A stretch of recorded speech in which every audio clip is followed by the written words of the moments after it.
आपको बताएं कि पाकिस्तान नवाज शरीफ का अपना मुल्क है, उन्हें वतन वापस आना चाहिए। लीगी कायद के केस का कानून के मुताबिक फैसला होना चाहिए।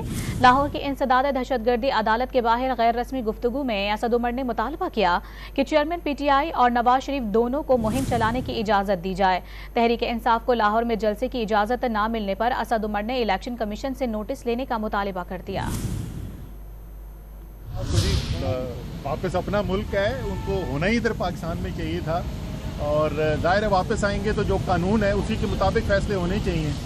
लेकिन अगर आप मेरी ज़ाती ख्वाहिश पूछें तो मेरी ज़ाती ख्वाहिश तो ये होगी कि इलेक्शन जो है वो एक तो जल्द से जल्द हो और उसमें इमरान खान और मियां मोहम्मद नवाज शरीफ दोनों फ्री हों इलेक्शन कैंपेन करने के लिए और पाकिस्तान के अवाम फिर फैसला करें। तो इलेक्शन कमीशन और पाकिस्तान से ये सवाल पूछना चाहिए कि आपके सामने ये हो रहा है और कोर्ट के अंदर भी गए हुए हैं। इंशाअल्लाह ताला उम्मीद है कि कोर्ट जो है वो फैसला करेगा और जाहिर है इंसाफ ये कहता है कि अगर एक पार्टी को इजाज़त मिल रही है तो सबको मिलनी चाहिए, किसी को भी नहीं मिलनी चाहिए।